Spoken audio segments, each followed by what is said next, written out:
y'all? Chilling. What's going on? It's Vibes. You know what I'm saying? I'm your host, Marc. You know what I'm saying? For real, my co-host, Becca in the house. You know what I'm saying? Becca, what's going on with you? What's up? What's up? Happy Monday, people. Yeah, no What's doubt, going no doubt. on? I was just like, man, Becca, was kind of schooling me in this podcast thing. I was getting like a first class education in this thing right here. Like, look, nah, you want to do it like that. You want to, you know what I'm saying? But she real good teacher.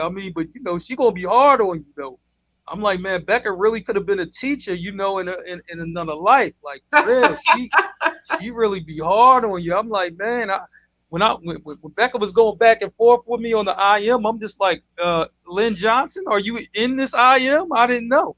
Seriously, I was looking for my mom. Like, wait a minute, hold up. My mom was a principal, so I was I like, just do direct, Mark. I'm just direct. yeah. Sometimes it does sound like But I stern, like it stern though. talking to you. See, I'm just direct. everybody can't take that. See, yeah, see, Beck, we from up north. You know what I mean? Everybody can't take that. Oh, Becca, can you talk to me a little nicer? No, I can't. I can't do it.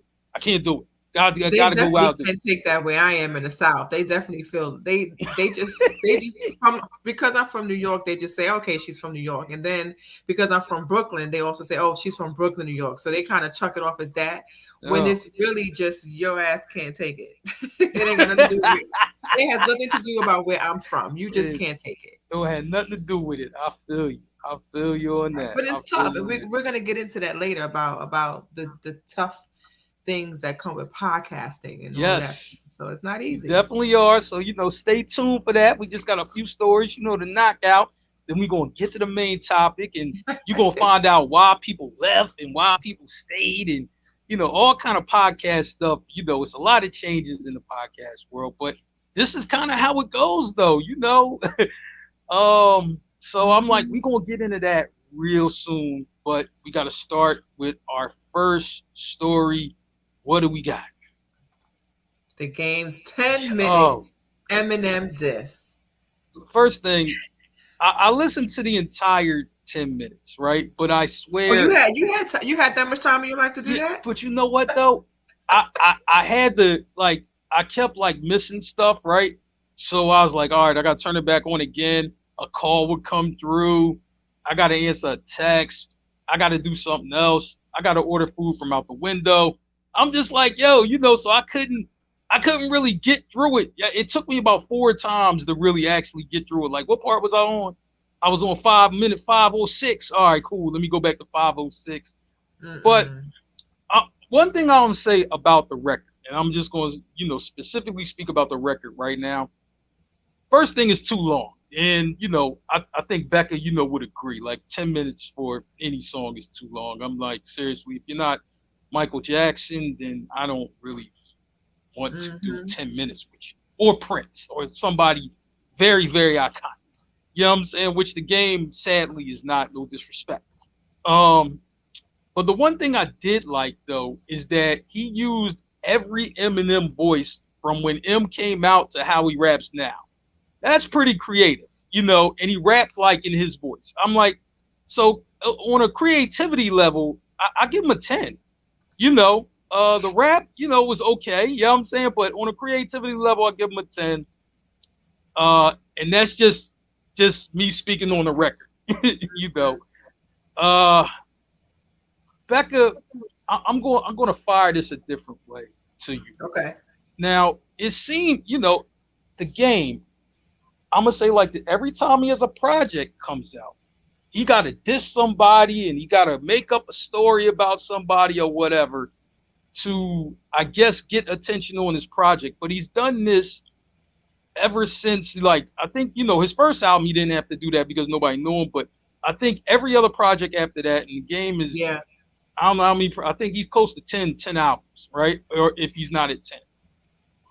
I'm just like, if you're good at something, right? And I think a game is a good rapper. I think he's made good records, right? I don't think Mhm. he's great, but I think he's pretty good, right? But doesn't these controversies like overshadow any bit of good that you are, like, because we're people are focused on the controversy and they're not focused on the actual project. Just Just what are your thoughts on that part? Well, they always say all publicity is good publicity, right? Whether it's Okay. good or bad, it gets the people talking about your album, it gets the people talking about what it is that you're doing, right? Right. A lot of people love to hate. So yes, Game is talented as a rapper, and we do know he got some skills. But I think at this part of his career, he doesn't need to diss somebody that he was at one point an admirer of to get people to listen to his album. I mean, Hmm. to be honest with you, a lot of people who have heard the album said that they like it, but it's too long. It's 31 songs. We Yeah. don't hear that many words. We don't want you rap. It's too much rapping, right? So that's one thing. You're not Chris Brown. You can't come out with 100 million songs on one album and think that Right. people will listen to it. But then on the flip side, people are like, but I like Game and I like what he's doing and I like what he's saying. But this just, I don't know. At some point to me, I feel like at a certain age, and then a certain part of your career, you need to stop using controversy as a rollout to your album. Because Hmm. really, what is your beef? And this goes back to what me and you spoke about a while ago about how men handle conflict, Yeah, right? we did talk about This that. to bring it to your neck version of it. Just go ahead and put out a 10-minute disc talking about me. Now, I don't know how Eminem, feels about it, but Eminem will diss somebody. He's known to do it in plenty of records. But I Right. don't think at this point in the career that you need to do a 10-minute song dissing one person, and this person's not even thinking about you. Right. Like You Eminem know. is not gonna come out here and put out, if he does entertain Game and put out a diss song on Game, it's going to be ether. It's not going to be, a battle of the rappers. I don't think it was necessary. For I'm not a Games fan. I don't listen to these rappers, but I've heard Mm, some of it, and I was like, why? Why are you doing this? This doesn't yeah. even need to be done. 10 minutes about one person, and then to actually sound like the person and emulate the person, it Yeah. seemed like a parody. It seemed like a parody. Like, Game, relax. Right. You know what I'm saying? I have to agree. I'm just like, I just kind of don't get it because like my thing is you're on Eminem's record label, Shady Aftermath. Like he's still like your boss, like in a sense, right? Pretty That's much. number one. You know what I'm saying? Right. I'm just like, It was I'm pointless. It was pointless. It yeah, was absolutely pointless. But it got the people talking. Now yeah, everybody's it going to definitely listen to did. the rest of the album, or even if that one particular song does popular, it got him clicks and streams. And at the Hmm. end of the day, that could be all he Right. wanted. That's this is true. My thing is like this though, right? I look at it and I'm just like, okay, we see what you did, but it's like I'm like, and I'm like, I guess part of it's necessary, I give him that, but it's like this guy, I'm just like, look, I'm like, you're dissing M when he's like past his prime. Like you said in the interview when M was in his prime, oh, that's a guy I would never challenge, right? And it's just like to me, I think people are picking on Eminem now because he's like past his prime. I'm just like, listen, if you want to go at somebody who really can go, then go at somebody who really can go. I'm like, Hmm. did we not see Jada Kiss in the locks like in the verses? I'm like, these guys can still do their thing. So I'm like, go at them and let's make it interesting. Don't go at a guy who hasn't really put out much, isn't really trying to put out much. I'm like, he's already well established, in his place in history and all of that. Hmm. I'm just like, it just seems like, like, I'm gonna just pick on the old guy. Like, you know what I'm saying? That's just, I'm like, it's kind of like unnecessary. You know what I'm saying? That's like And then saying, like, yeah, Eminem is man, not. I'll play Michael Jordan basketball right now. Jordan's like 60. Like, you know what I'm saying? Of course you'll play him right now. You wouldn't do it in his prime. And Eminem is not no slacker rapper either. So if you No, want to he's go ahead not. and put out a diss track on Eminem, yeah, go right ahead and see how that works for you. Because if Eminem decides to come out of his cage, out of his Hmm. dungeon, his attic, to come and do a verse against the Game, he's gonna regret it. So just relax. Just leave the bear alone. Don't poke the bear. Right. There you go. You know what I'm saying? That's it. That's all we got on that. Yeah, Game tried it. Yeah, right, right, It's right. fine. Hey, the street team general takes on. What up? Hey. Hey, all right. What we talking about? What we got? Speaking of rappers and doing unnecessary shit, Yeezy and his damn foam helmet. Like, why? Why? So you uh want the ugly mask to match the ugly sneakers? yeah, I and don't listen. Mental health matters. I know it does, and I hate to say it, but you cannot tell me that this is just a genius's mind at work. There is something going on inside Yeezy's brain that should be examined when he perishes. Because I need some understanding as to why he's behaving this way. Like, bring Kanye mother back, please. I'm gonna say like this: this foam helmet, whenever it goes on sale, I don't know if it has or not, right? But whenever it does, it's going to sell out in a minute, just like anything else he puts out, right?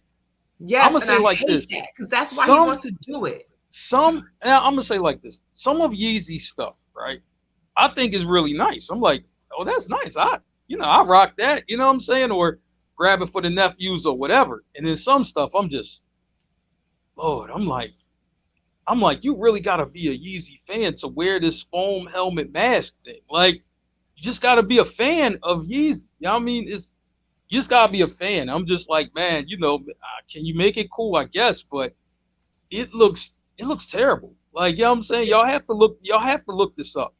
But foam helmet mask thing looks terrible. I'm like, in the shoes, you know what I'm saying, that matches that though they look terrible too. But Yeah, it those looks already just sold out a gazillion. it honestly looks just like the sneaker. If you Yeah, put the sneaker to your face, that's exactly how it looks. Like, it really is no intricate anything to it. It looks exactly like the sneaker. Now, I just don't understand the purpose of it. And the thing that I hate most about it is that as ridiculous and as crazy and as left field off the wall that it is, it's going to sell. People who hell just yeah, got money to waste is going to buy this, and it just makes it seem like it's just too much. It's just too much. yeah, We are a wasteful society.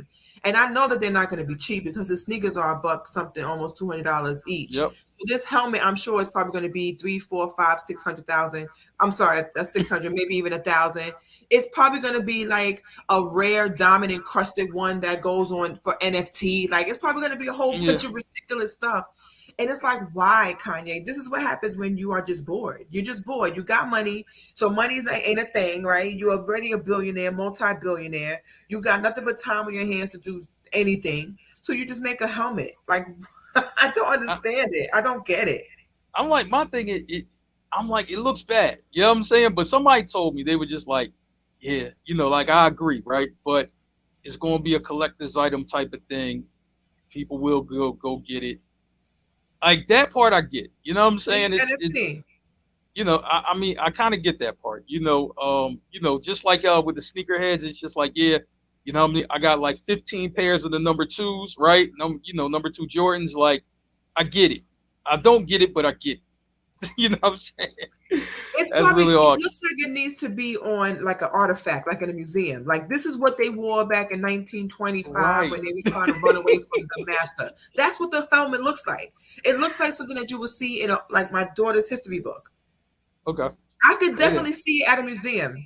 I, dead ass at a museum with a black and white inscription underneath it as to back in the 1800s. This is what they wore to avoid being captured by the slave master. I see it. That's exactly what it looks like to me. It's And next crazy. time you see that helmet, that's what you're gonna think of too. You're not gonna be able to unsee it. Yeah. Shoot. I'm gonna say like this: whoever's out there listening, if you buy it, take a picture with it and send it to us, please. Appreciate it. I just want to see how it looks on you. That's all. It's gonna look crazy, I guarantee you. True. Yeah. All right, helmets. We're going. This is a bad segue, but here we go. Helmets that you wear in sports. Football coach Mm. being killed by former NFL's brother. Yeah. This story is actually really sad. This is a sad story. The coach was Coach Hickman. This was in Lancaster, Texas, I believe, somewhere in Yep. Texas. Yep. Um, So the brother, um, yep, man, you just said his name. I can't even. I mean, I don't even know his name, but he's the brother of Akib Talib. Akib Talib, who's was an All Pro, I want to in say his football. name is Yaqub Salik Talib. He's Okay, 39. cool. Okay. Yeah, Um, Yaqub I'm gonna say Salik. like this: the video's crazy. Like I seen the video, it's on Instagram. If you want to see it, it's not direct because usually when people start shooting, the phone falls down and they're running for their life. Which is probably a good idea. This is why you shouldn't be recording anybody fight, especially Right, now, because a right. gun's coming out. You know, so I'm just like that's why you don't stick around when people are fighting. If you or your people not in the fight, go the other way because the gun's coming out. So Right. anyway, I don't know. It seemed like an argument at first, then it was leading to a fight, and then they start fighting. Then all of a sudden you hear pop, pop, pop, pop, pop, right? And you see the guy dressed in all black, and that's Yaqub Talib, right? He's dressed in all black with a black bucket hat. And this is what happened. But the one thing I will say just about youth football in general, particularly in the South, and living in Mhm. Miami, I've seen this firsthand. They bet a lot of money at these youth football games. I've seen Mhm. bets go down for 10,000 or more, like at a football game, and it's in cash. Look, number 6 is going to score a touchdown on this play. For a later bet, they Yep. throw 10,000 on the ground. Each man throw 10 grand on the ground. You know what I'm saying? Like Mhm. that's how crazy it's like. Youth football is almost like the new dog fighting. You know what I'm saying? Betting on it and everything like that. And they don't bet. They don't really bet as much with the older kids, the high school kids and stuff like that. They bet less there, but they bet a lot on this youth football. So I'm not saying that was the situation here, but I wouldn't be surprised if it was. You know what I'm saying? I mean, It's possible if you have a former NFL player coaching your team, then yeah, yeah, that's going to make you want to bet because you feel like this particular pro bowler is going to actually be able to coach these kids in the right way, and it mm, might actually bring me some money because everybody's looking for a bag these days. But yeah, what's so crazy is it reminds me of I have cousins who have sons and friends who have sons and hmm people I know that even play kickball, right? They often talk about there's a community that talk about how coaches talk to the players, right? hmm It's usually not in a nice way. Like I've seen no, and I've heard stories of coaches really going buck wild on players in regards to how they speak to them. But from my understanding, this happened with the wrong play, right? The coach of the opposing team hmm kind of called the wrong play and it ended up in an argument, which yeah, is which is one of the reasons why some coaches don't let parents onto the field. Like you right. stay in the bleachers, you cannot come on the field, you cannot even sit like on the edge of the field. You need to be in the bleachers. Like don't come nowhere near because the coach at that point is dealing with the player a particular way. Sometimes the parents are a distraction. Yeah, They want to being a come and say and they want to argue the coach about a play that they made. And hmm this is a game. It's very different than how you raising your child at home versus how the coach is coaching your child in the field. It's very different. right. And it's not that serious. It is a game. So and they're kids. So now these kids seeing one of the other kids' parents shoot their coach and kill their coach. This is something that the kids will never forget. Nah, and that's the And was sad it all thing. worth it? No.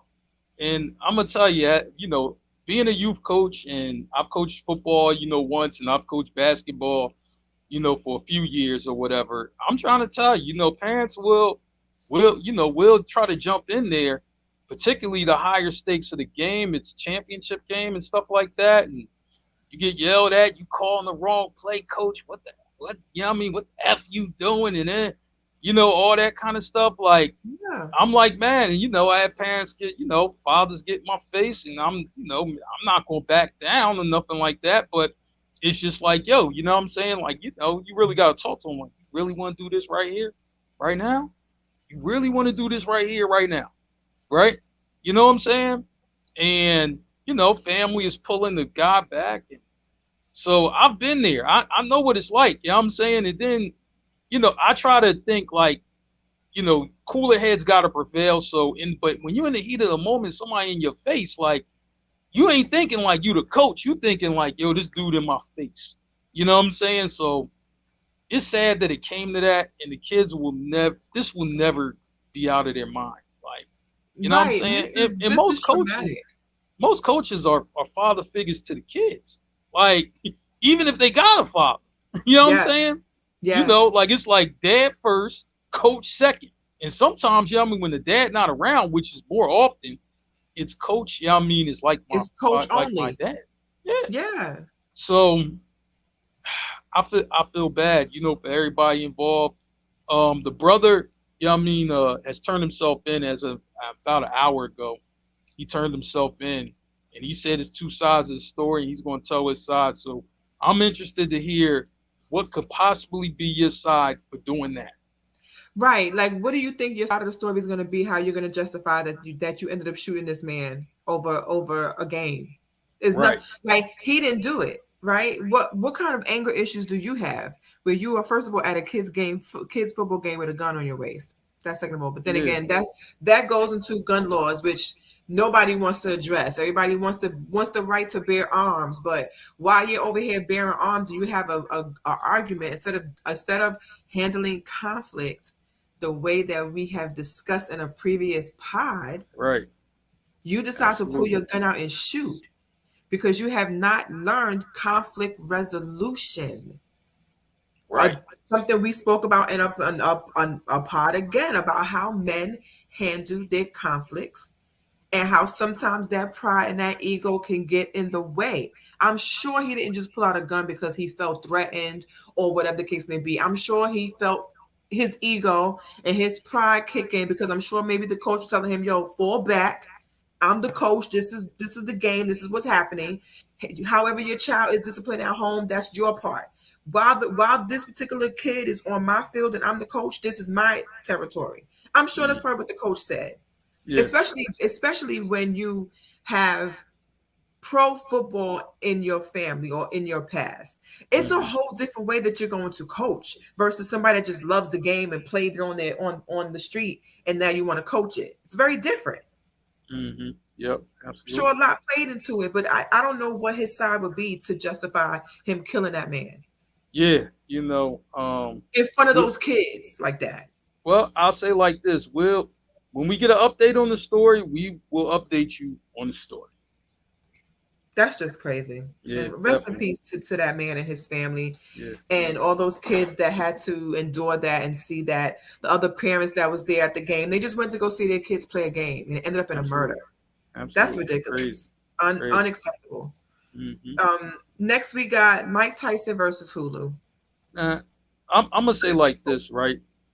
I mean seriously. Like, first thing, if you're a fan of Mike Tyson, right? You like him, you watch them fight, you know what I'm saying, or whatever. This is something you should not support. Hulu is doing a unauthorized biography of Mike Tyson. I think it's going to be a limited series. I'm not sure how many parts or whatever. Yeah, it's But going to this, be about 8 episodes. I'm like, Mike Tyson. You didn't even call the man. You know what I'm saying? And work something out. No, we just going to do it on our own, and that's it. And I'm just like, it's one thing if Mike Tyson had passed away, right?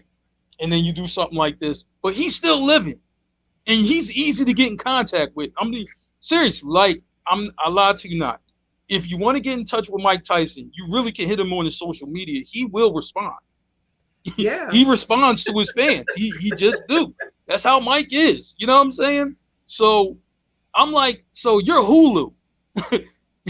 You're worth millions of dollars. I mean, I'm guessing, you can get in touch with Mike Tyson and work Right. something out. I will not watch this at all. You know what I'm saying? Period. You just don't do that. It's a right way to do things, the wrong way to do things, and this is definitely the wrong way. I'm not a fan of unauthorized autobiographies or biographies or whatever they call. When it says unauthorized, I just automatically won't watch because I'm like, you're only giving the story that you think is the story, but you're not giving like the real story. So I'm not watching fake stories about Mike Tyson. I'm just not going to do I mean, I get what you're saying about watching unauthorized bios because a lot of the times it is just somebody wanting to tell somebody else's story, usually a popular somebody that it. people are going to watch. But it could be a gift and a curse because, like for instance, Aretha Franklin, there were Hmm. two bios about her. The one that Aretha authorized with Jennifer Hudson, Okay. and then there was the one that was not authorized with Cynthia Erivo. I watched both of them. The Hmm. one that was not authorized with Cynthia Erivo was much better than the one Aretha authorized because she authorized a lot of information out of her bio. So it Hmm. was boring to me. It was Jennifer Right. Hudson screaming the whole movie. The one with Cynthia Erivo playing Aretha Franklin was much more information. It was longer. It was much more entertaining. It was just better. But what happens with these unauthorized, and with me having a production degree, this is my wheelhouse. So a lot of people wonder how can Hulu or anybody make these bios about people without their permission? And it's Hmm. simple. The right to know, the public's right to know, generally overrides the public's figure's right to privacy. That's Okay. crazy. In the US, the right that the public wants to know your information will matter much more than you actually owning your own information. Hulu has been known to do this. They have done Okay. it with American Crime Story. They did it with House of Gucci. It's done plenty of times. Even the Hmm. story about Queen Elizabeth, The Crown. It's Right. been done plenty of times. And even Hulu was doing this again. They plan to do this again with Pamela Anderson. Mm. So they're coming out with a story on Pamela Anderson that she's also not a part of and that she Right. disagrees with. But again, the public wanting to know the story matters much more than the person owning themselves, their own image, which Right. is why intellectual property is very important because a lot of Absolutely. people can't come and make a story about you without you needing to be any part of it because they already know it's just in their interpretation of your existence and Hmm. you have no right to stop them. But if you own the rights to your own story, like Mike Tyson is saying he wanted, because he wanted to do this on his own with Jamie Foxx playing him. They're still doing that. That's what I heard. So there is not like Mike is not able to do it on his own. But if Hulu beats him to the punch, like they did with Cynthia Erivo and the Aretha story, because that one Hmm. came out first before the one that came out with Jennifer Hudson, Right. then it's like, do people want to watch the same story twice? Well, I would say like this. I think Mike Tyson, his movie with Jamie Foxx, that's actually going to be. They saying it's going to be released in theaters, right? So I'm just like, that's going to be like a major motion picture. They want to put it like how Will Smith did Ali. They want to Yeah. do something like that. Hmm. Jamie Foxx, anytime he has to actually play a character, he's going to be terrific. He's going And to kill it. I'm gonna say he has Mike Tyson down. Like, if you Absolutely. you could click on YouTube and check that out. Like he got him down cold. Like Yeah, so he does him very well. I mean my thing is I'm just like I don't know. To me, if the person's alive, right, and Mike's like not a guy who's like runs from his past. He really embraces everything he's been through, right? So I mean, Aretha Franklin probably did, right? But Mike Yep. does, and I'm like, now how can y'all not work with Mike when, like, he embraces like, yo, these are my triumphs, these are my failures, this is everything that happened.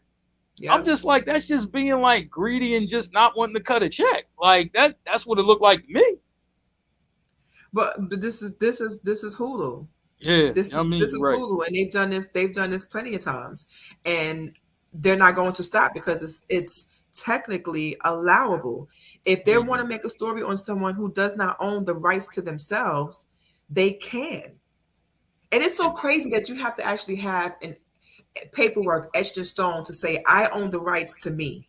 Well, let me ask you a question. But that's what's necessary in TV land. It's Let, necessary. let me ask you a question. Now Mike, what I'm saying, for a lot of years, he was a great fighter, right? A lot of controversies, a lot of stuff happened, right? Hmm. You know, and he went through a lot, jail. We know the whole story, right? But say Yeah. if somebody is like, okay, so after the fighting's over, after all the controversy is over, hey, I want to own the rights to whatever my life is, right? I'm like, like I get it, but you know what I'm saying? It's like 30 or 40 years of your life it has been in the public. I'm like, can't somebody just be like, oh, well, we really don't have to give you anything, you know what I'm saying? Because this already happened. It already happened in the public. It already was reported on a gazillion times. Like, can't they just take it anyway? Not if I trademark my life. Not if I own my life. Same thing like with LL Cool J and Rock the Bells. Okay. Like he had to go to court about the name Rock the Bells trademark so that the Rock the Bells festival couldn't go on without his permission. So there Okay. are things that you can create, that you can trademark, that no one can use without your permission. Same thing with music, how no one can sample it without getting the producers or the Right. owners or the writers' permission. So even though it may be my life story, and I should be able to tell my life story without having to ask anybody for permission, in the entertainment business, it doesn't work like that. So I can make a story about Mark, and Mark don't have to input. He don't have to say yay or nay on it, and I can create my own story about Mark, and Mark can't do nothing about it. Which is the reason why Mike Tyson wants to fight so much to be able to tell his own story, because there's been so many times that stories have been told that he's been part of that does not portray him in the correct way according to him, right? The Hmm. Evander Holyfield situation, his wife, and the alleged abuse that he Oh, had, like, Robin Givens, yeah. right. So there's so much that he has had to endure about people telling his side, telling his story, that he Hmm. now wants to do it too. But it's very important that you get your paperwork right when you are a celebrity. Hmm. He's not just Mike Tyson. He's actually a brand now. Hmm. So he has to protect himself, his brand, and he has to actually get paperwork to own his own likeness. Okay. Now, is that If how it he works? Okay. doesn't, then anybody can make a story about him with any Right. type of narrative that they want, and he has nothing to say about that. Yeah, I think lastly, and we'll get out of here, real quick on this.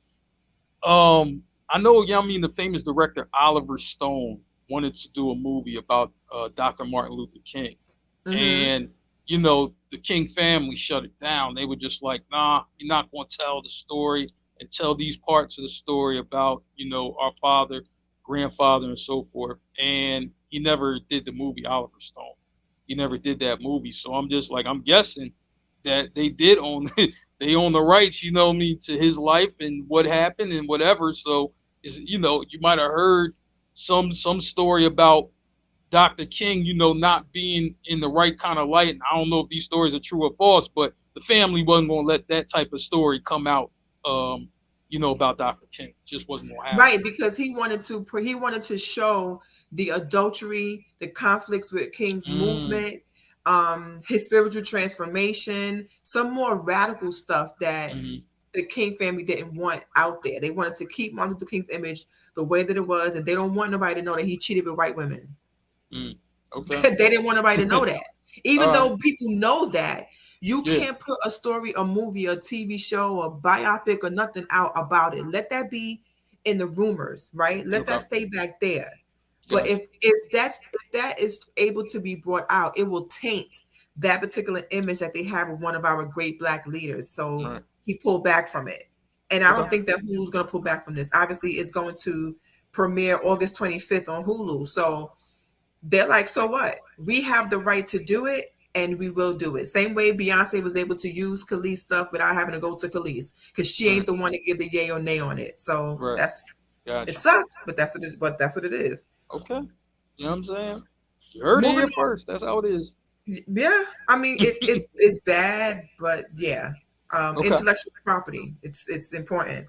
Right. Um, Unfortunately, we've lost a couple of celebrities recently. We did mention before, rest in peace to Olivia Newton-John. Yes. Um, there's also Anne Hesh Hmm. and Denise Dowse, Yeah. who also passed away this week. So Yep. rest in peace to them as well. Yeah. definitely. And they did some good work. Like you look at the credits and some of some of the movies they were in and shows and Hmm. stuff like that, and I'm just like, man, they did some really good work. So it's a lot of great work between these ladies, and I mean, they'll definitely be missed. But I was just like, man, if you want to see some good work, go back and watch any of these ladies and some of the things that they did. You're gonna see some really good stuff. So, you know, um, Yeah, that's really good. Denise Dowse was in A Different World. Yeah, And yeah. the have you are you familiar with the Anne Hesh story and how Yeah, that's that's ooh, man, that's I'm like, man, this is what they say. They say drug use, cocaine, fentanyl, stuff like that, in a well, crash, you supposedly know. supposedly she was there was cocaine found in her system at the time of her car accident. So Hmm. I don't understand what's going on these days with people wanting to drive their cars into intersections and just Yeah. off themselves. I don't understand what's happening, but that's what happened with Anne Hesh. And she has been declared brain dead, and they were trying to find donors. She wanted, Right. for her to be an Hmm. organ donor like her wish was. But I'm not sure if you've even seen this or heard of this, but there is a video that's out of her at the scene of the accident in a body bag, moving in the body bag.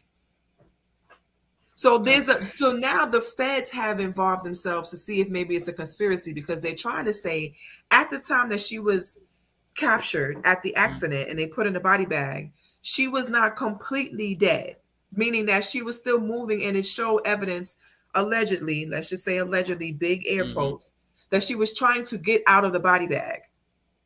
Mm. They pronounced her officially brain dead at the hospital, and they were Yeah. now trying to figure out about her organs and stuff like that. But there was a video that was released that got the feds involved as to her actually trying to come out of the body bag. Is it foul play involved, or what I'm saying? Because these conspiracy theories, I'm like, I remember long time ago, with the photos of Tupac, would post him just like, yeah, well, he didn't really die and he's still alive, and like these photos are fake, these are real, like, yeah, I remember that. So I'm like, nothing surprises me, but I'm like, the way it's coming out is she's legally brain dead and she's an organ donor, or wants to be an organ donor. I'm guessing that she is an organ donor, and they're Hmm. trying to find a match, whatever. So I don't know. It's going to be more to that story, though. Either it's going to get buried or more of that story's coming out. We just don't know which one. Yeah, that's just crazy. And she was just on Instagram like a couple days before her accident because I think Mm, she has a podcast with somebody else. It's okay. just crazy. It's just crazy that I don't know. It's just I think about what is going through your mind. There's got to Right. be a lot going through your mind to want to commit suicide and actually do it, right? Because people Yeah. have those thoughts, but just never are able to actually do it. Yeah. Um, but then to do it, and what's going through your mind as you're driving your car 100 miles an hour on a local street, and you're about to crash into something, and your intent is to kill yourself like that's got to be a very powerful overtaking of your mind to think that, right? Because a lot of Yeah. people feel like they don't want to be, I don't want to be here anymore, I'm depressed. There's different levels, but it's also possible to not want to actually follow through with committing suicide. It's just thoughts at the moment. So how do you cross over from it being a thought to saying I'm going to actually do it and then do it? Yeah. And then, I'm saying, some people really choose a violent way. That's like the model that jumped allegedly. You know what I mean? I'm not sure about that story either, but they said she jumped from 30 floors up. You know what I'm saying? And then Oh, she I know who died. The you're talking model. about. Yeah. I know who you're I was talking about. like, now it's some conspiracy theories about that too. Like, no, I don't think so. I think she was pushed. You know. So I'm just like, man, you just never know, but it's just a violent way to go. You know what I'm saying? And some people choose that. Yeah, That's unfortunate. So Yeah, rest in definitely. peace to them, and condolences to their families and everybody that's having to Absolutely. deal with this, because it's not just a matter of dealing with the death itself, but the person that died is a public figure. So now you Mm, have everybody joining in on the mourning with you. right. So you don't even really get privacy at that moment either. No, no, So not it's even. tough. It's really tough, Mhm. especially if it happened this way, then everybody's online. Um, Negating whether this person really wanted to Yeah, do what they did, and celebrity life is so weird to me, and it's so crazy that I was on my way to that life before I had my daughter. I was, going into entertainment and TV and theater and movies and all of that stuff. To look at it now, it's just like, that's why they call it Hollywood. yeah. I'm gonna tell you, living out in LA for a few years, it was, you just, I mean, you hang out with some people or whatever, and it's just like, man, you could just see certain people, they just going through it. I mean, even though they're nice, hospitable, I met a lot of people or whatever, but you could just tell when somebody just looks like, please get me out of here. You know what I'm saying? Like, seriously, like, and I'm Yeah. like, man, I had a couple guys like that. You know what I'm saying? They're just like, yo, are you parked outside, man? And then we just went to Fat Burger, like, what I mean? And just, fat. I like, look, I got a hat, I got some glasses, and we just ate Fat Burger in the car. Like, you know what I'm saying? Just sometimes it be like that. You know what I'm saying? Where it's, what I mean? They just want to get away, and I Mm. understand. Well, let's pivot into our quote unquote pivot into Hmm. our main topic. We titled this one "Groups Break Up Every Day." B podcast edition. Podcast edition. You know what I'm saying? Listen, I know some people what we like. Can't y'all talk about like the R&B groups, the rap groups will break up? No, that would be like a 90-day pod if we did that. You know what I'm saying? Right. We don't got 90 days to give you. We don't got that, and we're not doing 90 parts of this either. You know what I'm saying? We will come back to you at a later date on that. This is the podcast edition. All right, we'll get to the R&B groups later. All right. Um, well, I mean, we got to start with who's right, first to go, and that would be the Breakfast Club. Um, Angela Yee, you know what Mm-hmm. I'm saying, is leaving the Breakfast Club. She's getting her own show. I heard the deal is pretty much a monster. Like she Mm-hmm. really got she really got a hell of a deal. You know Oh what I'm yeah. saying? So if anybody thought, like man, like she was underappreciated and I don't know what she gonna get. Guess what? Sometimes, I mean, you bet on yourself, you know what I'm saying, and you win. And that's what I think happened here. I think she bet on herself and she won. Well, if anybody has been keeping up with Angela Yee, all of her fans, whatever, she started at series with her own show. So Yeah, true.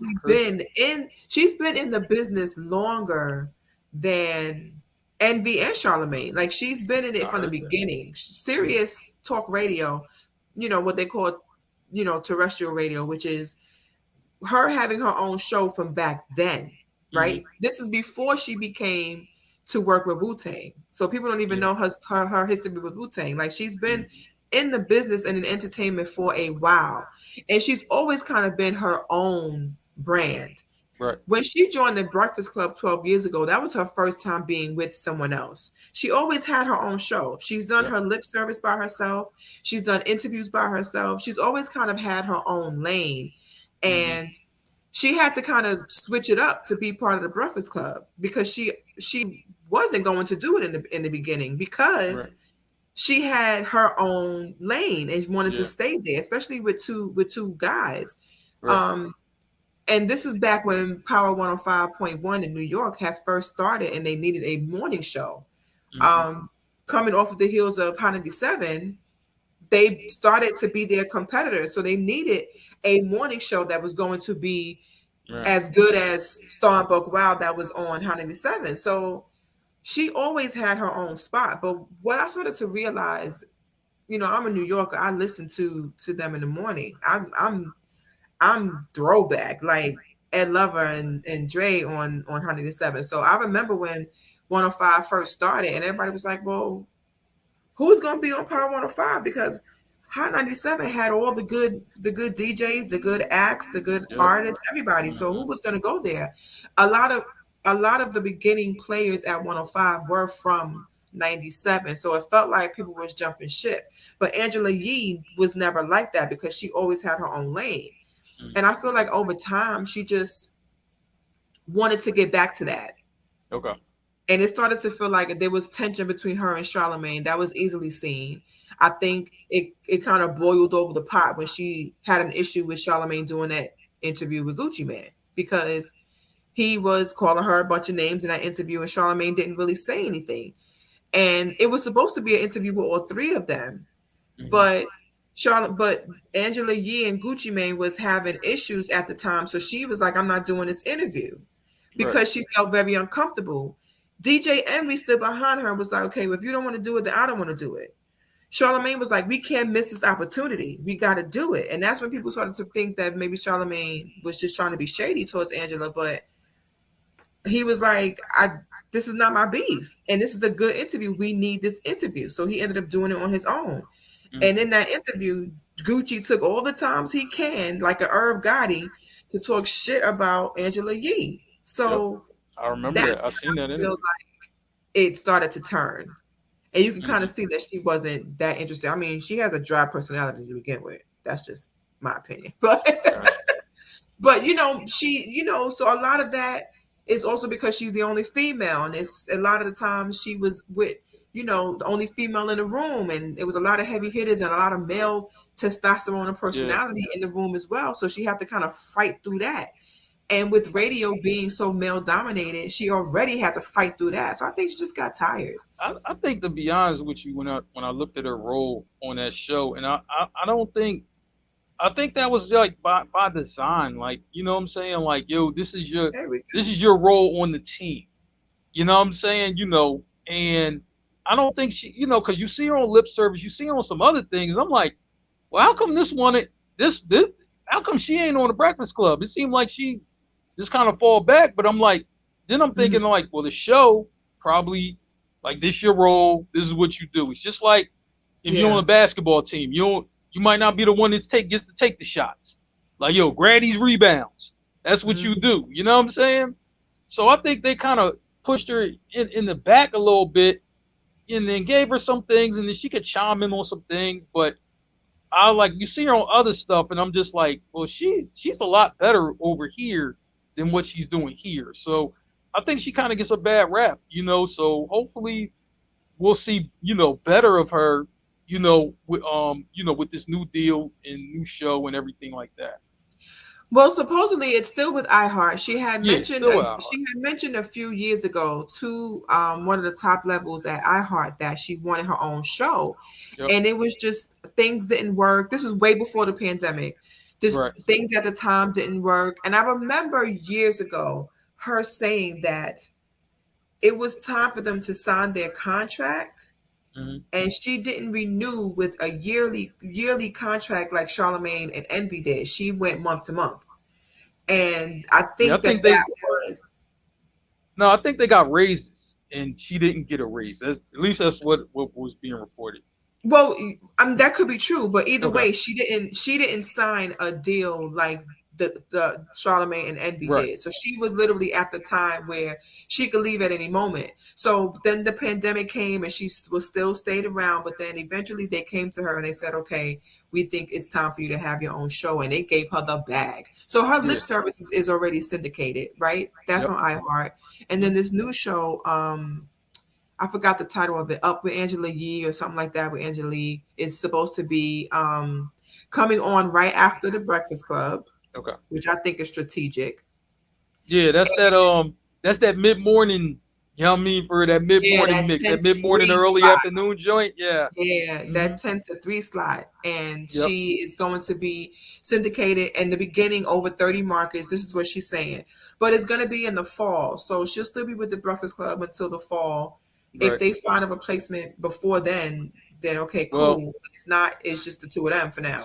speaking of replacements, you know what I'm saying? They cooking around, some names, and She's very dry, they're very definitely dry. reaching down here to Philly because you know what I mean, they're looking at people with Power 99, Mother Knows. You know what I'm saying? For real, gay, you know what I mean? The gay dude from Power 99, you know what I'm saying? Real funny guy. He's from Mhm. Brooklyn, you know what I'm saying? But he's in Philly. And Yeah. they're looking at Roxy Romeo, who's from Miami, you know what I'm saying? But she's here in Philly. Like, one thing about big radio in New York, I'm like, man, yep, and this is not just radio. It's news, it's TV, right? They certainly do pluck a lot of people from Philly. They do it often. You know what I'm saying? I'm like, Well, damn, even where'd she go? Charlemagne was in Philly a while Yeah, ago. Like when he got yeah, fired from the Wendy Williams show, he's so yeah. Philly and New York often shuffle, Yes, they do. VJs Yes, they anyway. do. So it's interesting, what's going to happen because like Roxy Romeo, hasn't been in Philly that long. She's only been here a year. So I'm like, for her to be on the move, I'm just like, I'm not saying that she's on the move, but they certainly are looking at her. That's what I heard. I've heard other names too, like Remy Ma. They were thinking of, Mm-hmm. adding Remy Ma, Yep. and Mm-hmm. they were gonna. So I had seen something where they had offered Remy Ma 200,000 to do it, but what they were paying, like some of the names that they mentioned for a New York radio market, they were not paying them as much. Yeah. So that's usually how it is. You get somebody that you got to give the bag to, you put them somewhere else and bring somebody new in and pay them less. Because Mm-hmm. All to the be in time. to New York, anybody that joins them, if they decide to add a third person, I think it should be a female. Just Yeah, because you I need agree. a different perspective on topics. It, it, But it it's, would it's have to be somebody strong. yeah, it's a good Not as dynamic. strong as Remy Ma though, because I think Remy Ma is Right. another nigga. So it'll be somebody Yeah, else. I would say like this. It's a great dynamic, but somebody who definitely can hold their own. And I'm like, when you listen to different morning shows or whatever, all over the country, you could tell the ones that can hold their own and the ones, I'm saying, that either it's by design they fall back or it's really that they can't really get they thing off. They too male dominated. They're kind of taking over, like her voice or whatever, and she Yeah. doesn't have the fight in her to actually do it. But some females really have the fight in them. I love to hear that back and forth. So I'm just like, all right, yeah, I like her. You know what I'm saying? Shit, she ain't taking Yeah. no shit out here. Like, you know what I'm saying? So Rika says that she thinks they should reach out to Free, who is a former co-host of 106 in Park. Um, I it's I do like Free. I don't think she fits with Charlemagne and DJ MB. I just don't think I don't see her being able to just jump in and fill that spot. It has to be somebody a little bit stronger. But I like us. I'm not sure people are familiar with Scotty Beam. I do like Scotty oh Beam. yeah, I follow her on the gram. Yeah, Scotty Beam's thorough. She's I do thorough. like Scotty Beam, and I like what she was on For the Culture with Joe Budden. But her and Yeah, Joe yeah, Budden, yeah, but yeah. they bump heads a lot. Yeah, she And talked about that. Mhm. yeah, that was one of my first times even seeing Remy Ma in that particular space, Okay. and that's why I say I wouldn't want Remy Ma in listening to her in the morning No, either. It's Remy Ma gonna handle them boys. So I mean, she gonna have them running scared. It's almost like when Lil Kim came up to the Breakfast Club and Charlemagne, was bitching up. You know what I'm saying? That's when he got chased outside or whatever. You know what I'm saying? We all seen that video. But yikes. you know what I'm saying? Man. So that's the Breakfast Club. Let's move on, y'all mean for it to wanna let's move on to Joe Budden. Can we talk about Joe Budden? You know what I'm Whew. saying? Now, Joe Budden. the interesting thing about Joe Budden's podcast, right? We're going to talk about, past and we're going to talk about present, right? But Hmm. with Joe Budden's podcast, he's the one of the few podcasts that doesn't do guests. They just have their opinions and they just kind of, he just, for it, talks about, what he thinks and that's what it is. He doesn't really do a lot of interviews and everybody kind of remembers when Joe Budden, when he was with DJ Academics or whatever, Gossip Queen. You know what I'm saying? Yes. And they had that incident with the Migos, right? With Joe Budden, Hmm. like, man, I'm not asking these guys no question. He dropped the mic and left, and the Migos, you know what I mean? They about to take off their jewelry, start fighting or whatever. Uh-huh. So Joe Budden is really acquired taste. I'm just like he's gonna pretty much tell you, what he thinks, and if you don't like it, too bad. Um, but It was that's not one of always the like that, though. It was not always like that. Like okay. Joe Budden, I think in the very beginning, tried his best to follow the rules or whatever. But you know, he already had somewhat of a following before he started his Right. podcast. So people already knew him and knew of him. So it was easier for him to kind of create a podcast catered to him with Rory Right. and Mal, who he already knew Hmm. before. Like he started Right. with Rory and then Mal came in at about the 73rd episode, I believe, Okay. is when Mal came in and then that's where it continued. But I listen to Joe Budden's podcast and he is a lot. He's definitely a lot. He's loud. He is very opinionated. It is what it is. He's entertaining though. And I think that sometimes with a strong personality like that, again, with men and their egos and their pride and not handling conflict correctly, he started to bump heads. And Joe does have some type of narcissistic ways. Like, this is my Hmm. shit. It goes my way. And if you don't like it, then go that way. And that's just it. I'm not doing Now, anything. I'm not if you, conforming. None of that. now if you can kind of, I mean, for get, I mean, the people listening in, up to speed. You know what I'm saying? Now, I remember I didn't hear the show, but I remember hearing it that day that, like, yeah, he fired Rory and Mal or whatever, right? Yeah. Just how did that whole thing come about, in the aftermath of it? And obviously, Rory and Mal, they do their own show, and I've watched a couple of their episodes. They're doing pretty good. But why did that happen? And you know what I'm saying? And just take us right through that real quick.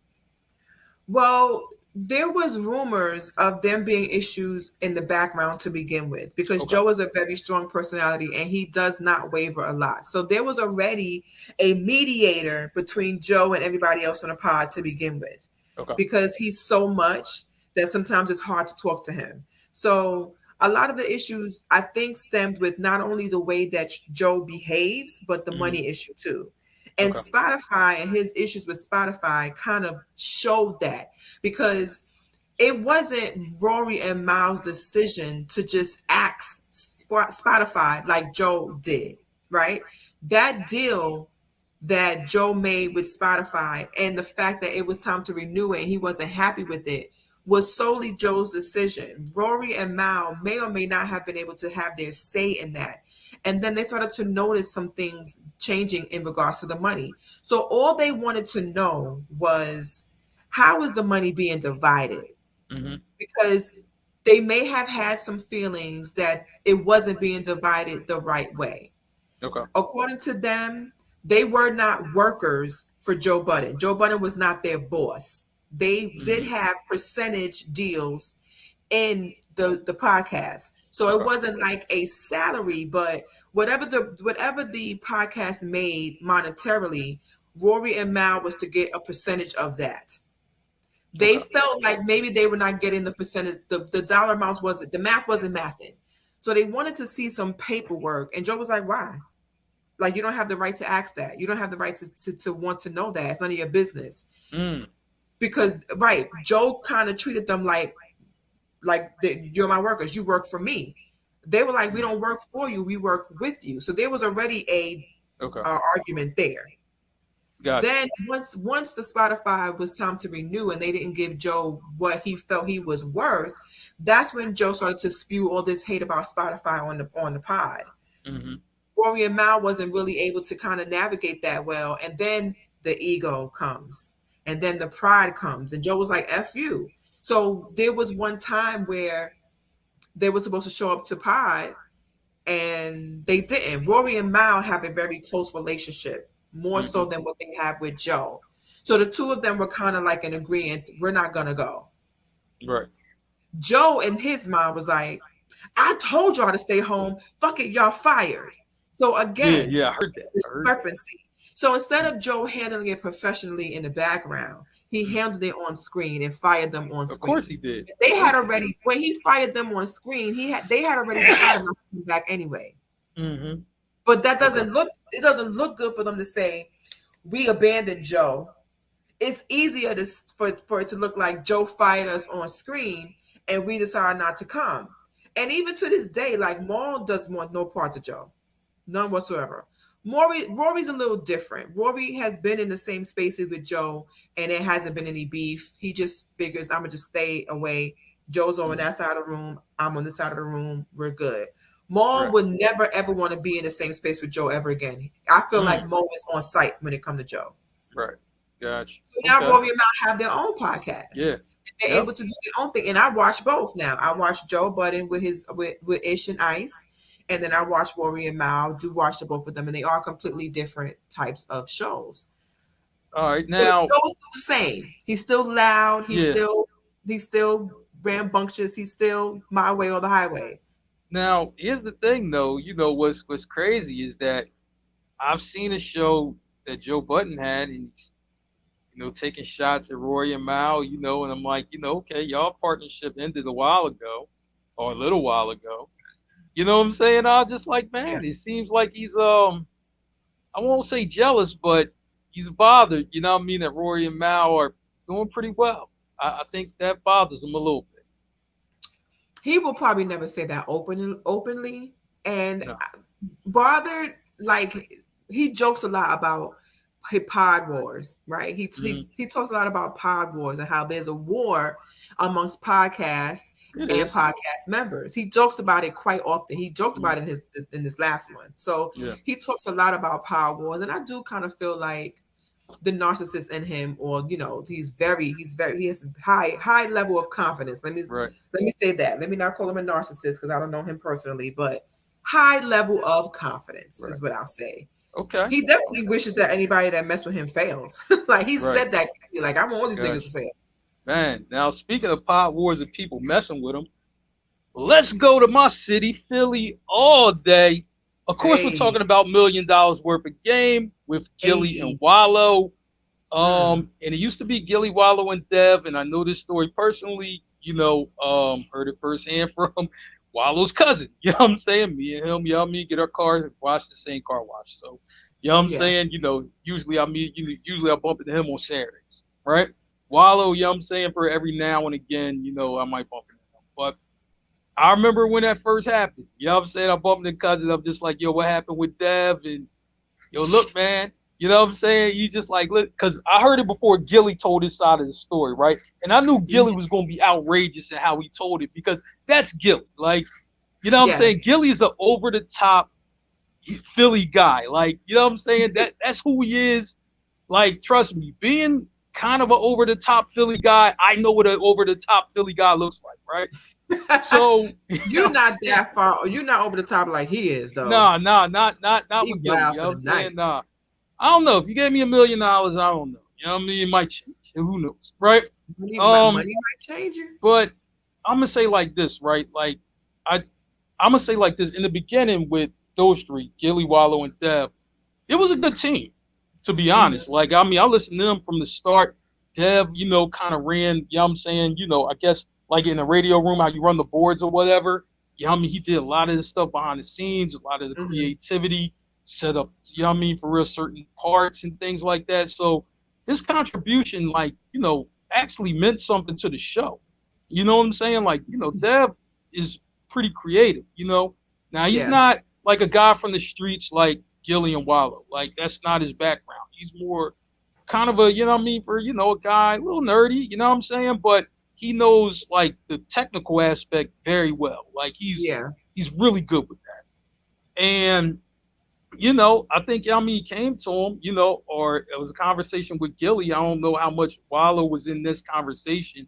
Quite sure he was, but I'm just like, I know the conversation really mostly was with Gilly, and he was just like, asking for a percentage. Like, look, we can do this. And it wasn't like no big percentage, like, yo, you know what? Yeah, I mean, let's split it three ways. It wasn't like that. But yeah. Gilly's like, nah, you know what I mean? For $1 million a game, start on Instagram, with me, you know what I mean? And then, my cousin, you know what I mean, got out, and then, we're doing our thing long before you came along, no percentage, you know what I mean? For you are a worker, you get a salary, and that's it. You know what I'm saying? And Gilly, the way he talked to Dev was pretty crazy from the story that I heard. And this is before Gilly got on camera.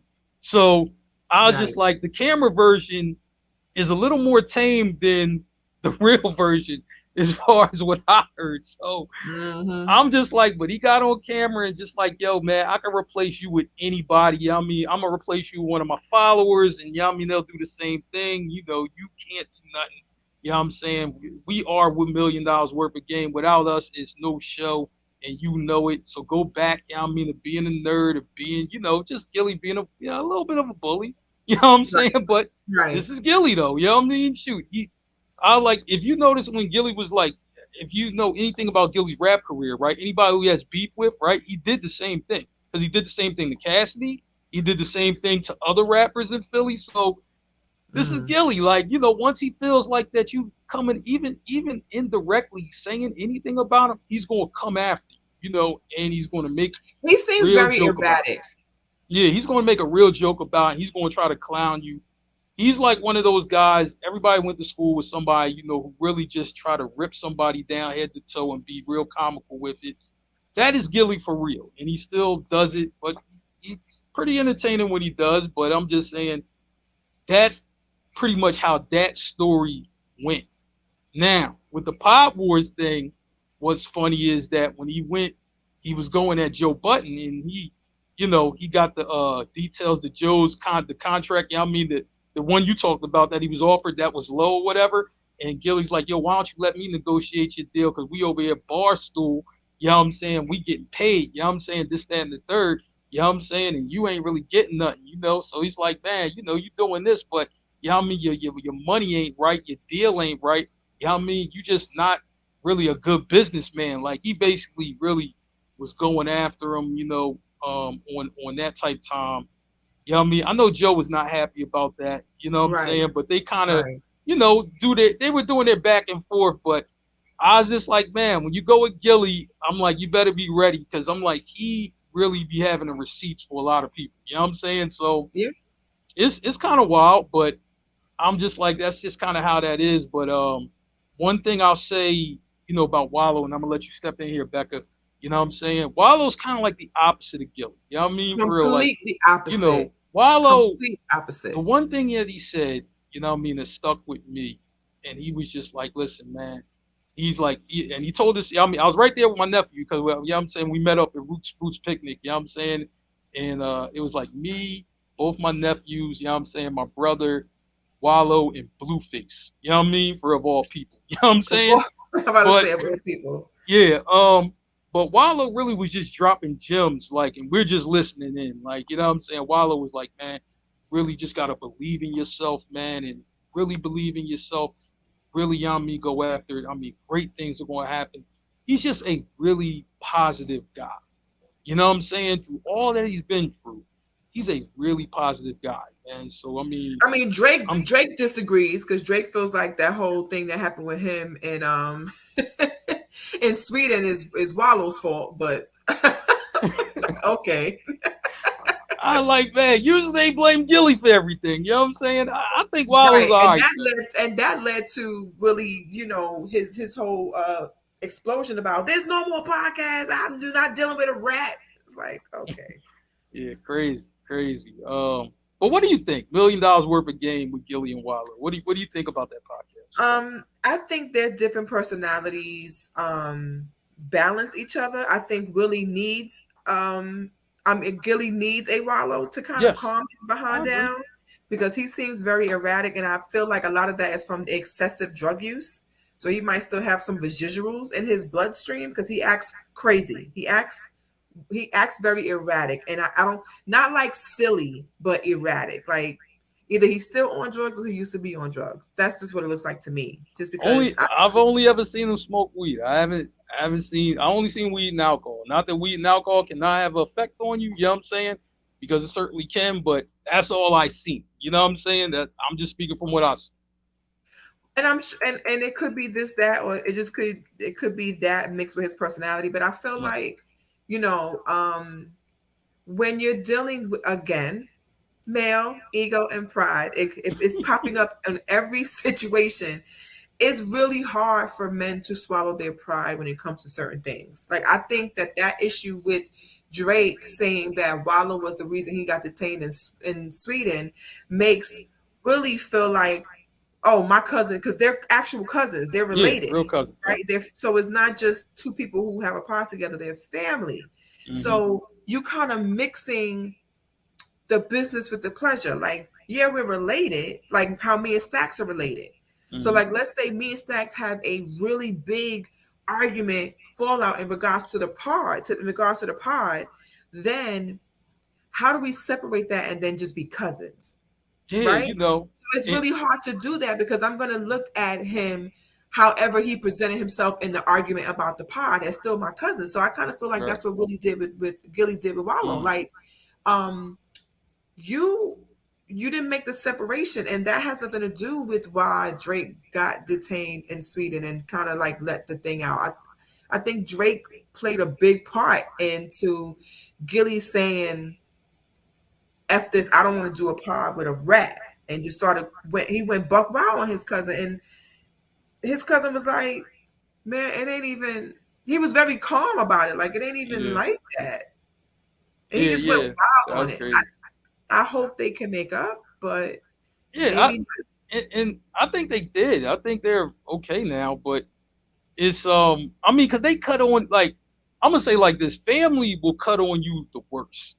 Like, I mean, I'm serious. Like, Or people family, close to you. I'm like they, it's almost no holds barred. I'm like, I get around some of my cousins. I'm like, man, listen, anybody who knows me, if I'm out with my cousins or whatever, and I'm hanging out with them, I know people like, I wish I could be a fly on the wall, to hear the stories about you, because I'm like, they gonna go in and they gonna make it look more terrible than whatever y'all mean really happened, but they're gonna make it look bad.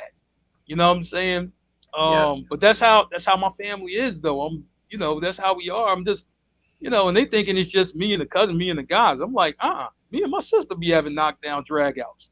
This is my sister. Y'all mean my sister to me is like one of the sweetest people in the world. But when we going at it, oh, sheesh, the gloves is off. I'm like, man, you know what I'm saying? Either one of my sisters. You know what I'm saying? That's They both crazy. crazy. You know what I'm saying? But Me and my sister never argued like that. I've wow, never had a really? big argument fallout with a family member like that. Yeah, Never. I was just like, man, so it's crazy, you know what I'm saying, and showing somewhere on my family tree because we have the same last name, you know what I'm saying.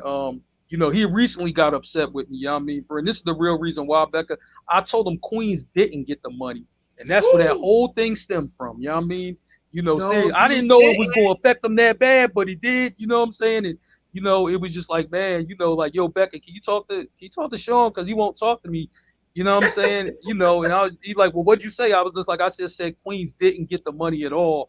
And, it was real problematic. So, you know what I'm saying? I'm glad we was able to squash that or whatever. But yeah, it was a bad time. You know what I mean? For real, and showing somewhere on my family tree somewhere, having the same last name. So that was like a little podcast beef that we had, a personal one right there. My So I just wanted Lord. to throw that in But yeah, it's really tough when you're dealing with so many personalities there. and Hmm. trying to all figure out what to do Right. in their own way. Right. And again, conflict resolution, and you have to Yeah. apply it in so many parts of your life, personally, professionally, dealing with friends, family, relationships, children. It's so many ways that you really have to be able to handle conflict resolution. And sometimes things just come to an end, right? Not everything lasts forever. Yeah. And not Absolutely. everything even has to fall out in a bad way. But Yeah. it might just be time for things to separate. Like Angela Yee has been with the Breakfast Club for 12 years. It might be time for her to want to do something different. And it doesn't necessarily mean that there was beef in the background, although I do kind of feel like there might have been, some tension. It necessarily wasn't a big fallout like Joe Yeah. Budden firing people who had already quit live on the pod because Yeah. it's good for ratings or it's salacious, Right. or a situation where Gilly just went on and called his own cousin a rat. It doesn't Yeah. necessarily have to be that dramatic or emotionally involved to just say, you know what, it might be time for us to just do something different. This is what you want to do, and this is what I want to do. And instead of us just fighting each other to figure out, why don't we just do our Yeah. own thing? I'm like, man, I'm glad you brought that up with the Joe Button thing, when he went on, that firing thing or whatever. But it was kind of like, if you think about it, when Jay-Z had already left Rockefeller and Dame Dash had that public spat with one of the Def Jam executives, and he slapped him. You know what I'm saying? Like Jay-Z was like already gone. I remember my brother telling me that. He was like, yo, he's Yeah. like, listen, you like the camera didn't point to me, but I was literally like right there in the room. You know what I'm saying? When that happened. You know what I'm saying? And I was just like, well, he's like, I'm surprised that even happened because he's like Jay-Z, I mean, had left like a couple months prior. You know Yeah. what I'm saying? And but he's like that played out on camera and it looked like, yo, you ain't taking Jay from me. That like I'm like, oh snap, that's crazy. Right. But But they had already it left. already happened though. You know what I'm saying? So I guess the Joe Button situation is kind of the same way. All right, so let's move on here. We're going to go to DeZeus and Mero. Is DeZeus or DeZeus? I'm not really sure. Day Susan Okay, Marrow. DeZeus. All Yeah. right. Now I heard a little bit about this backstory. I heard that these two guys really didn't even have a problem with each other, but the problem showed up at Showtime. Now their guy, I'm forgetting what this guy's name is, right? But he really, was talking down to the Showtime executives, and Uh-huh. this is like Mero's guy, right? And Jesus really wasn't on board with, what I'm saying, how this guy was conducting himself, but this is the guy who put them in position to get the Showtime in the first place because he was a producer of the show, long time Right. friend, long time producer or whatever. But Mero, like, man, this is my guy from the block. Like, I mean, shit, if he ain't there, then I ain't there. You know what I'm saying? So that was a little crazy just hearing about it. But Becca, let me ask you about that. This Jesus and Mero, because it seemed like it seemed like they're still all right, but they just broke up. Like I'm like, man, this guy, their longtime friend. I'm just seems like, I'm saying he's ruining a little bit of business. That's what it seemed like to me. Yeah, it was pretty much a situation where, they had mentioned that there was talks about separating like over a year ago. Okay. And so they had, they really was in the trenches before podcasting was podcasting. They Yep. really just they were one of the first to kind of pave the way to this kind of talk interview along with visuals kind of thing. Like they started with the Bodega Boys Yep. podcast, right? Bodega Boys. Yep. Where they was hosting their own show, and then that ultimately led them to do Showtime. Now we've never heard of podcasters being on TV like that on Showtime. So this was Yeah. a big deal when they made their deal with Showtime. And Yeah. it was interview based, and it really started as them being podcasters way Hmm. back in the day. So it wasn't even a situation where they tried to follow the wave of what's happening now with podcasting. They were in the very beginning of it. And at some They kind of point, created the wave a little bit. You they know what they I'm kind of saying? they kind of did. They kind of Yeah. did. And Hmm. as far back as a year ago, over a year ago, they had at some point wanted to make, creative moves on their own because once again, you've been doing the same thing with the same person for so long. At some point, you may want to do something different. And the way podcasting is changing now, they're able to kind of do things separately and still get the bag because they've Yeah. already created their kind of own existence in that space. So, Hmm. it was more so of I wouldn't say conflict of interest, but it was more so of this is where I want to go with this. Hmm. You disagree with it. So that way I don't have to fire you on air. Let's just do what we had originally thought to do over a year ago, which is just to separate, right? Yeah. So that way there's no animosity, there's no forcing of a partnership that's going to naturally come to an end at some point, right? It's Right. just not going to be the same if you continue to force it. So let's just leave now separately in a way where we can still support each other and it be no beef. Right. But it was a shock to a lot of people because if you're an avid fan and you're just all you're doing is listening and watching, you don't foresee it stopping at any point. No. Meanwhile, in the offices, they've been discussing this for over a year. Yeah. So it Yeah. seems abrupt, because you didn't see any issues with them. There wasn't any talks of them arguing backstage or fighting about this or fighting about Hmm. that or whatever. So when they said we're separating, it's like, oh snap, why? What Yeah. happened? Then Yeah. all the other stuff comes out about the Yeah. talks behind the scenes and different deals that they were making on their own, and it was Right. inevitable it was going to happen at some point. And they've been doing this for a long time. Yeah, I mean, I would say like this, just as a fan, for to me, it's like damn, you know what I mean? Because like they had a real nice chemistry. You could tell, yeah, I mean, they was cool. You know what I'm saying? I Yeah. mean, they had a real nice chemistry. I'm like, man, you know, they really knew how to joke well. They knew how to joke on other people well. You know what I'm saying? I'm like, man, that exchange between them and DJ Envy is still classic Yes. TV, radio, or whatever you want to call it. Yes. Envy was hot, and they was Yes, he joking on was. him when they were there. Like Yes. he Even thought during like the apology, so-called apology. it's like, yeah, like I'm gonna apologize, but like, yo, you still like a bitch. Like, yo, Yeah. that's wild. You know? Yeah. So I was like, maybe, one day, in the future, maybe they can do something, I mean, maybe not, permanent, but just at least come together, you know what I'm saying, and do something, for the fans. That'd be nice to see Yeah, that. they were ready. They were ready to move on as individuals. Sometimes Yeah. just like, like I hear people talk about being twins, right? Mhm. And always being compared to your twin, and you just kind of want your own personality. You want your Yeah. own existence. You don't always want to be Jesus and Meryl. Sometimes I just want to be Jesus. Sometimes I want to just be Meryl. I don't want to always be compared or Right. connected to the situation. Like Khloe Kardashian. We always connect her to Tristan or Lamar because Yeah. that's all that we've known of her existence. And sometimes she might just want to be Khloe Kardashian, the Yeah. alleged daughter of OJ Simpson. No, I'm Yeah. joking. All right. I'm like, man, but it's like, what's them twins? T and Maori, Tamara yes. Mowry. You know what I Yeah. mean? I'm quite Yeah. sure they wanted to be different. You know what I'm saying?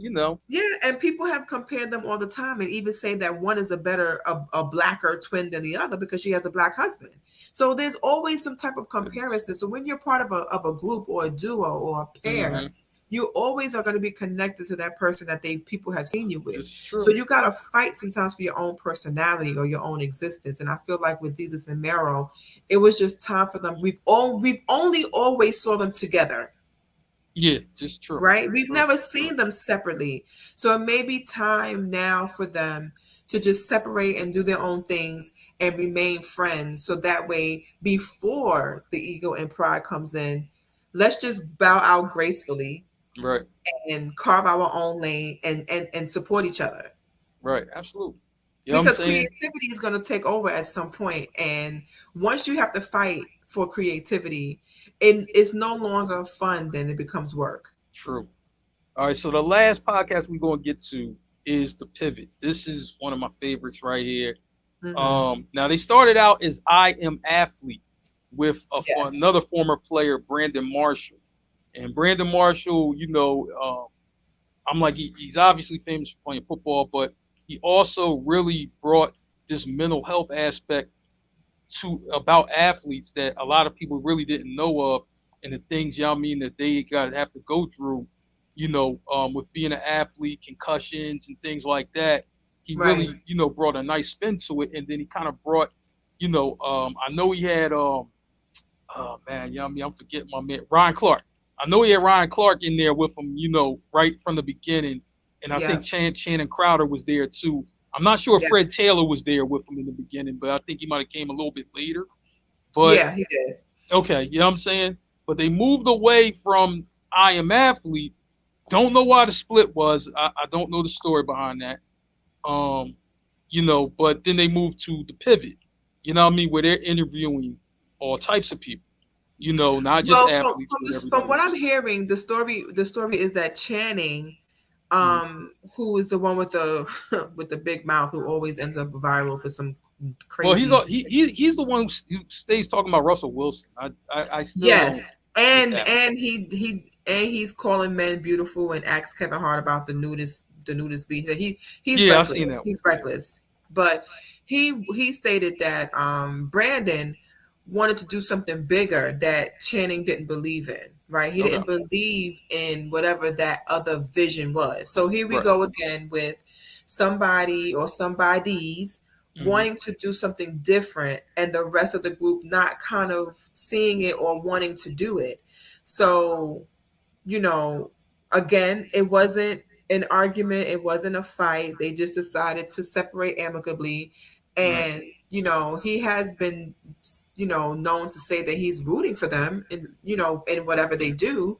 Hmm. Um, but that there is a lane for the both of them. So they ended up Right. separating from I am athlete to Okay. now they pivoted, which I think is a perfect name, the Pivot Right. podcast.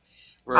Um, and ended up doing what they wanted to do. Meanwhile, I am athlete is still going on Yep. and they're doing what they want to do. Yeah. So the creative differences didn't cause a friendship to die and because of it. Yeah. Yeah. That's a good thing. But the pivot though, it's a fun podcast for me because I'm just like Yeah. some of the people they have on there are very controversial people. I mean, they had Antonio Brown. I'm like, you don't even have to watch football to know who Antonio Brown is. Now he hangs out with Kanye and he's a rapper and then he's dancing and he's doing all these things. He looks crazy, you know what I'm saying? Yes. Yes. Obviously you know him, not from just playing football, but quitting in the middle of a game. You know what I'm saying? And taking his jersey off and his shoulder pads. I'm like, that will Walking forever out. be etched in You talk about stone. AWOL. Yeah, so I'm like, man, and then he took an Uber after that. You know what I'm saying? He's talking to an Uber driver, but this I'm like, he wouldn't be him if he didn't leave the stadium in an Uber. You know what I'm saying? He just wouldn't be him. So I'm just like, man, That's definitely like I don't have to take this. I'm going home.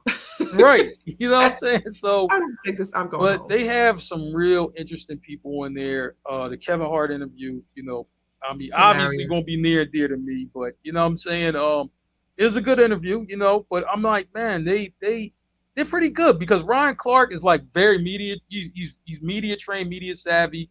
He's been with Yes. ESPN for a lot of years, so he kind of knows. He's like the technical guy, and then Shannon Crowder is like the off the wall, just say anything.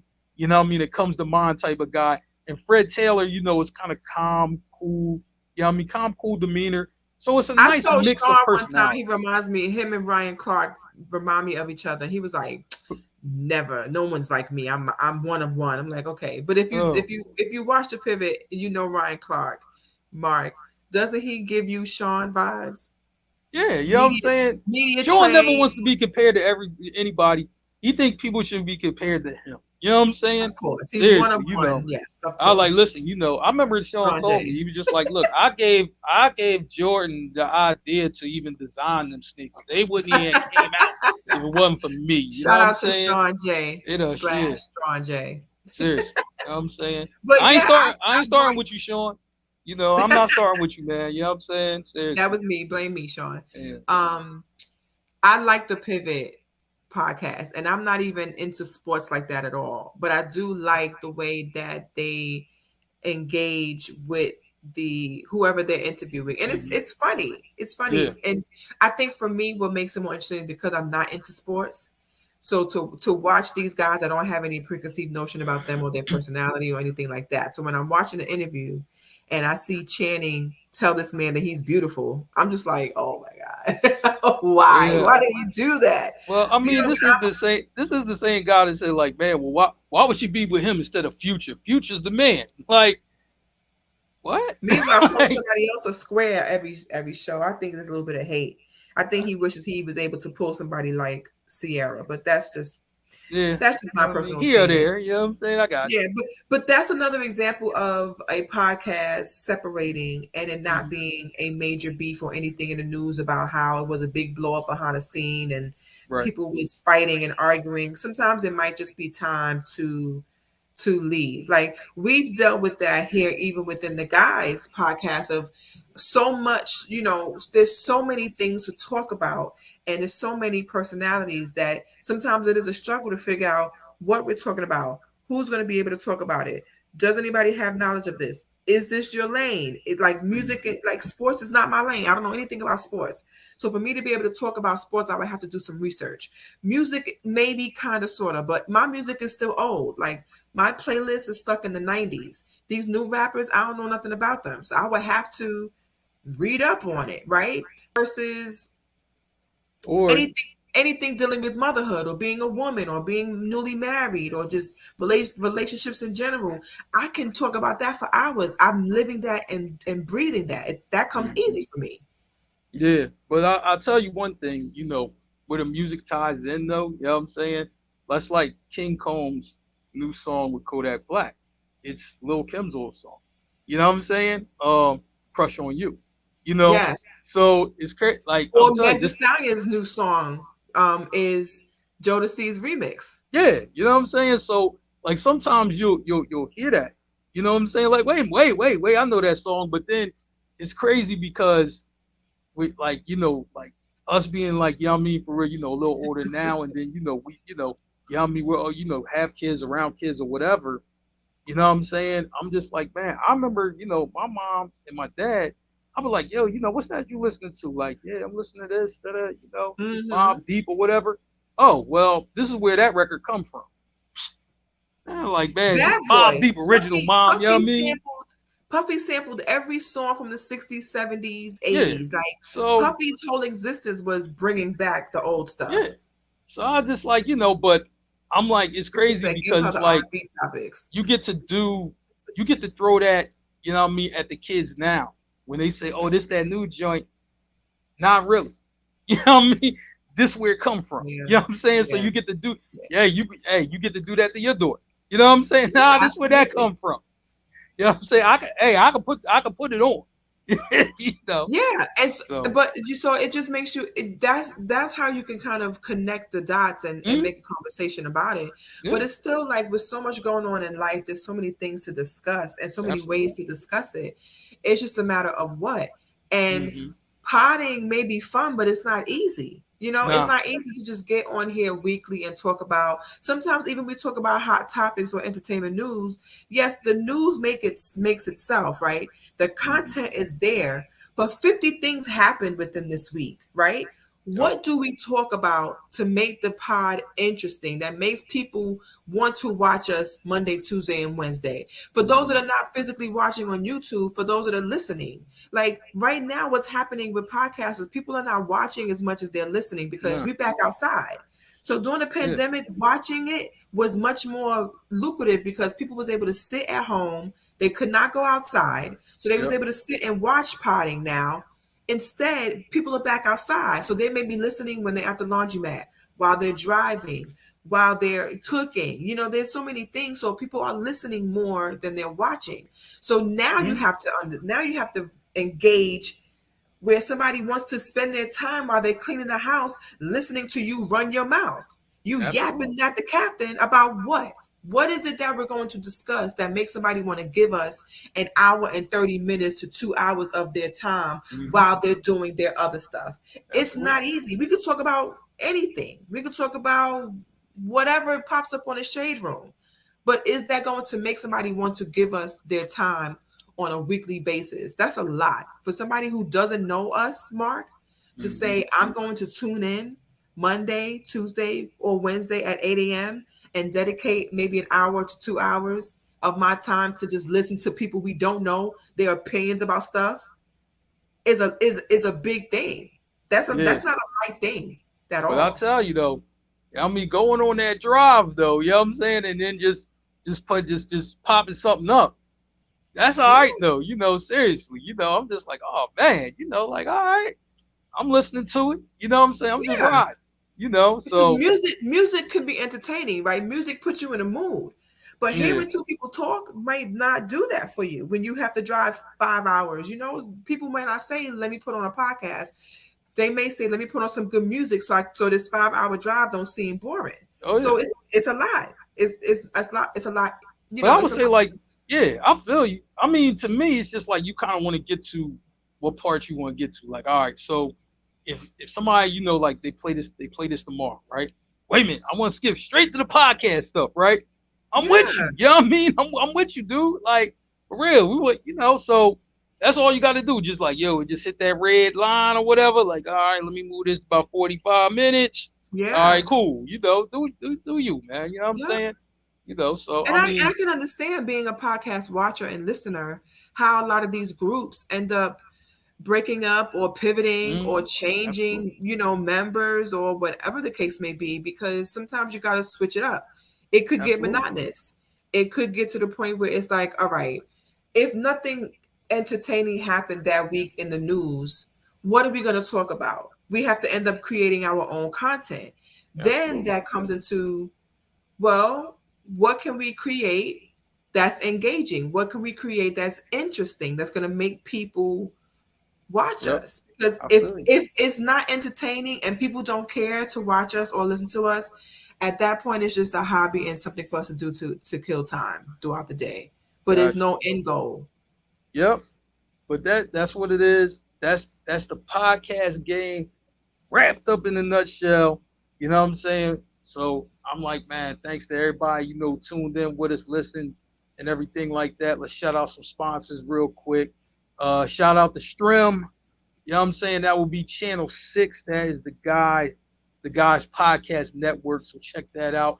Shout out to Bobby Blackjack TV. Shout out, you know what I mean, for the Apple. Shout out to, you know what I mean, for 1 Mile High Radio. You know what I'm saying? Always tuning in with us. Shout out to everybody, who just kind of, rocks with us or whatever. The crew, you know what I mean, for real, myself, Becca, Merv, Stacks, Tina B, Street Team General Tayson, Nick J, you know what I'm saying? So shout, you know what I mean, for real, y'all. Tomorrow's gonna be crazy. You know what I'm Woo! saying, for real, because they talking Tomorrow's gonna about be tomorrow's gonna stacked. be crazy. They talking about the season finale, P Valley. P Valley has been on fire, you know what I mean, for the Yeah. last couple days. It's all anyone wants to talk about. Um And it's power. I'm gonna say like this. It's bad that, yeah, I mean, for a Power Book 3 came on the same day as P Valley, because I know some people who hasn't even watched Power 3 yet. They haven't watched first episode. They haven't watched Yeah, it. I just They watched it today. I yeah, was they they I they was in want to P give they want Valley to give it their mode, own so lane. they had to They wait. they just like, I gotta get they like, Mark, I gotta get the P Valley out of me. You know what I'm saying? Yes, And then I yes. gotta get the Raising Canaan. You know what I'm saying? So it's really gonna be, it's almost like next week people are going to be talking about episode 1 and 2 from Raising Canaan. Now tomorrow, I think, y'all, mean, for Merv is going to be able to touch on both shows, but I'm like, Yes. it's going to be some people who are going to tune in and like, Merv, I ain't even watched this joint yet. You know what I'm Make saying? sure y'all Like, I watch haven't. Power and P Valley tomorrow Yeah, because Merv and Tayson will be reviewing both yeah, shows. definitely. So make sure But you tune all I'm in gonna say tomorrow. is, for the Power Book 3 people, Rock is a whole queen pin. You know what I'm saying? I'm like, man, this type of shit was done in real life. I'm Don't like, man, spoil it, Mark. great. I mean, I'm gonna say like this: just great storytelling, great storytelling on that part. Yeah, it was So good. you gotta tune in for that. Wednesday, you know what I'm saying, the gang's all back together. Uh, I don't even know what we're talking about, you know what I'm saying, but I got a feeling, you know what I mean, for it's gonna be somebody very familiar, you know what I mean, but I'm not gonna save that for later. But somebody Merv is gonna familiar, be you in know the what I mean? building, so Yeah, just know it's yeah. gonna be Well, spicy. you know what I mean? When Merv misses a week, you know what I mean, he got to go back in time and grab, you know what I mean, something and bring it back forward, Yeah, he got so to that's come back that's how and Merv got to do, you know what I'm yeah, saying? Merv and got to make go sure we back in missed time. him. I'm trying to tell you, sometimes I think Merv drives that car from Back to the Future. I lie to you not. You know what I mean? Seriously, because You I got to right, go back. Like, Mark, look, I got to go back. Becca, I got to go back. I got to grab that, and then we got to come back here. So I'm right, just like, all right. right. Yeah, so that's Merv in a nutshell. Anyway, you know what I'm saying? Thank you for tuning in. We appreciate it. And we Yes, out. Catch we y'all out, y'all. soon. Bye. Later. Good night.